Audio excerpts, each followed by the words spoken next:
Tukyagendera ddala maaso okubanga ate tubaweereza era nga tukyali ku mugenzi amanyiddwa nga Pastor Yiga. Ono abadde mwami w'amaanyi era nga wakitiibwa y'ensonga lwaki tukyamuliko era tukyamwetoololerako. Mu ddakiika eno yennyini ngenda kubanga ate nkutuusaako kye yalamira mutabani we ate nga mutabani we si mulala ye mwana mulenzi amanyiddwa nga Jengo Andrew.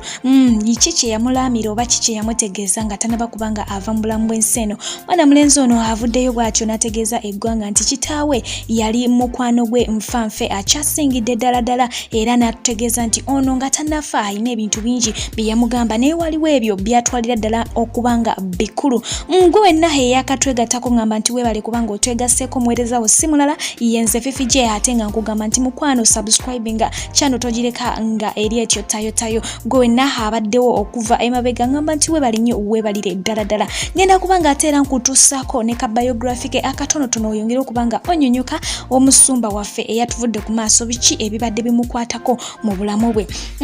Mwana mulenzi amanyiddwa nga Jengo Andrew era ng'ono mutabani wa Pastor Yiga eyavudde mu bulamu bw'ensi eno. Abasinga obungi tubadde tumumanyi bulungi kubanga ono abadde Pastor munne mu church eyo eya Revival Church esangibwa e Kawala era nga abadde asumba endiga ne kitaawe. Taata bw'akwatamu leero omutabani n'akwatamu enkya era ng'ono bw'omutunulako tobuuza nti ani amuzaala omanyirawo bumanyizi nti mu ttuufu zino ntumbwe za mugenzi Pastor Yiga kubanga omwana yafaanana kitaawe n'amumalayo. Ono bw'atyo agenda mu maaso okubanga akwasaganya amaziika ga kitaawe nga agaddukanya ayaniriza abakungubazi wali ku church ku Revival Church Kawala. Bw'atyo avuddeyo n'atutegeeza nti taata we nga tanafa yali mukwano gwe nnyo era yabadde best friend we mu bulamu bwe naye agamba nti bwe yali tannafa alina ekintu kye yamugamba n'amugamba nti bwe nfanga onziikanga ku kkanisa yange kubanga njagala nnyo abantu bange saagala kubanga mbabeera wala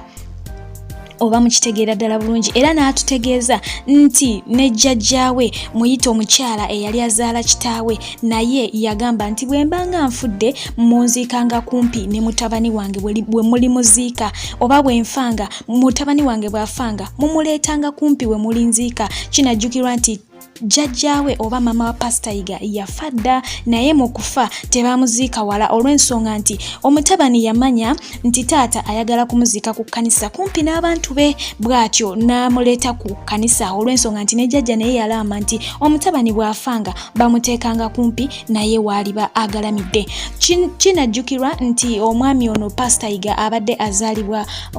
Bukomansimbi kati singa maama we yafa bamutwala eyo mu kyalo wandibaddewo okusika omuguwa mu ddakiika eno ey'okuziika nga beebuuza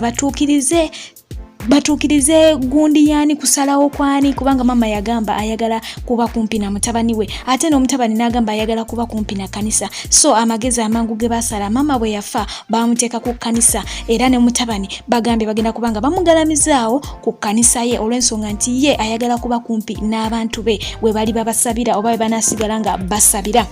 Ebyo bye bimu ku ebyo mutabani w'omugenzi Pastor Yiga byavuddeyo bw'atyo n'atutegeeza mu kadde kano era mwabadde basuubira nti mugenda kutindigga olugendo mugende e Bukomansimbi ku kala akamanyiddwa nga Mpooma mugalamize omubiri gw'omugenzi Pastor Yiga nedda agenda kubanga aziikibwa wali ku church ye wennyininyini wabadde asumbira endiga ze. Ate ng'eyo tuvuddeyo okonjagala nkutwaleko mu byafaayo bye katonotono obeere ng'ate omutegerako ky'obadde tomumanyiiko. Pastor Yiga yazaalibwa ennaku z'omwezi nga 25 omwaka ogwokuna yazaalibwa ennaku z'omwezi nga 25 omwezi ogwokuna omwaka gwa 1976 era nga afiiridde ku myaka 44 egy'obukulu. Kinajjukirwa nti ono yavudde mu bulamu bw'ensi eno ennaku z'omwezi nga 26 omwezi ogw'ekkumi omwaka gwa 2020. Pastor Yiga yazaalibwa ku kyalo ekimanyiddwa nga Bukomansimbi oba mu district y'e Bukomansimbi ku kaala akamanyiddwa nga Mpooma era nga yazaalibwa omukyala amanyiddwa nga Elizabeth Kwagala era ng'oyo yafa era ne bamuziikaawo ku kkanisa eya Revival Church nga wenkugambye ate nga yazaalibwa omwami amanyiddwa nga Joseph Matovu. Pastor Yiga bwe yava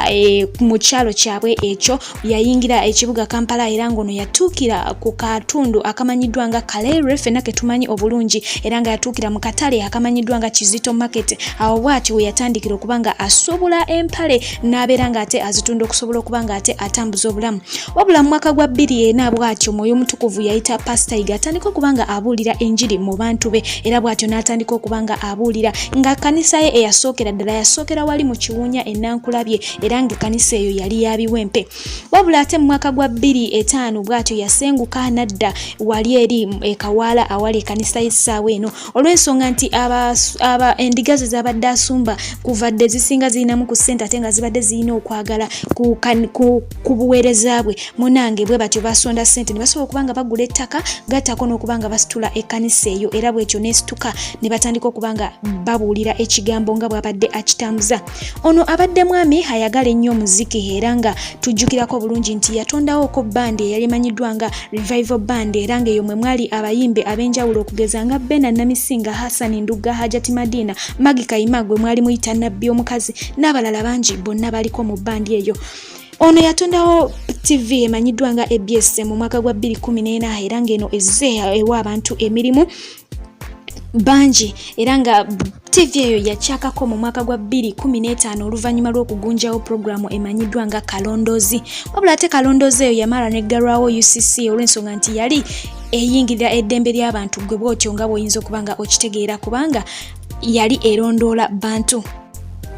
Gwe wenna atafuna mukisa kubanga ate olaba ku programu Kalondozi mwanattu yeno programu whereby wagendangayo n'obagamba nti nina omuntu wange gwe njagala okulondoola manye oba anyendako oba tanyendako oba omuntu ono ankola bw'ati oba tankola bw'ati bo ne bamukulondoolera paka mu kisenge paka wonna wonna oba mu loogi oba wa bwe bati ne babeera nga babikutusaako naye ate programu eyo yasitula nnyo BBS TV buli omu n'abeera nga ate agitegeera wabula ate mudda baamala ne bagiggala nga bagamba nti eno eyingirira eddembe ly'abantu oba privacy y'abantu. TV yemwe yennyini eya ABS omukulu Pastor Yiga mwennyini yagunjawo programu emanyiddwa nga Kikyolifa Teweerabidde era nga eno yebadde programu esinga obuganzi mu bantu nga babadde bajagala nnyo. Gwe atategeera programu ya Kikyolifa Teweerabidde ye programu whereby Pastor abadde nga atuula mu church n'ayita abantu be gwe kyewandiisenga oba okuwa obujulizi oba okusaba kikyoyagala nga ojja mu maaso n'onyumiza Pastor kikyennyini ekyakutukako Kyolifa Teweerabidde wabula nga ate wano abakyala bangi n'abaami bangi bwe batyo bavangayo ne bawa ensonga zaabwe ze balifa Teweerabidde nga mbutuufu naye woziwulira oseka n'ogwa eri era nga abasinga obungi awo we basinzira awo okugamba nti ono Pastor mwanattu muntu w'abantu era muntu wa katemba kubanga mweyo programu abadde nga asaaga n'endiga ze anyumya n'endiga ze n'aseka n'endiga ze ng'era azwa omukisa okubaako nazo kyezoogerako mu kanisa. Pastor Yiga bw'oyogera ku buyigirize bwe mwanattu tebunaba kubanga bumanyikwa bulungi tewali abuyinako bukakafu bulungi wenjogera ku buyigirize ngamba level of education ate nga ku byobufumbo bwe nabyo munange biri awo tebitinaba kubanga ate birambululwa bulungi wabula ate tunajjukira nti omukyala amanyiddwa nga Magi Kayima oba muyite Nabbi omukazi ye bw'atyo yavuddeyo n'atutegeeza nti yaliko mu relationship ne Pastor Yiga era nga yatugambye nti yali boyfriend we okumala emyaka 8 bweddu. Singa ojjukira bulungi akaseera ako we yayimbiranga mu Revival Band we yakyakaliranga ennyo ne Pastor Yiga yatukakasizza nti munange ebiseera ebyo yali mwagalwa we era yali boyfriend we era nga baali baplaninga kubanga ekintu bakifuula official bakitwale ku ddala eddala naye ate olw'ebyo ebigwa bitalaze munange ebintu ne bitagenda bulungi ensonga eyo ne babeera nga ate bagijjamu enjala naye ng'agamba nti beeyagalira ddala era nga teyamusangamu buzibu bwonna ng'omuntu yali musajja ayagala era ayagaliza era omuntu w'abantu. Ebyo byebimu ku ebinsobodde okubanga ate nkujjirayo mukadde kano ebikwata ku Pastor Yiga ayatuvudde ku maaso mukadde kano katusabire omwoyo gwe omungu agulamuze kisaate era gubeere nga guwumula mirembe atakumira mpera yongere okubanga abankumira ate mweyongere okubanga mwekumira wano ku Fifije The News Anchor okubanga ate mbaweereza mawulire gonna agaba gagudde mu ggwanga atakumira mpera yongere okubankumira mbagala nnyo bantu bange mbeere bulungi mweraba.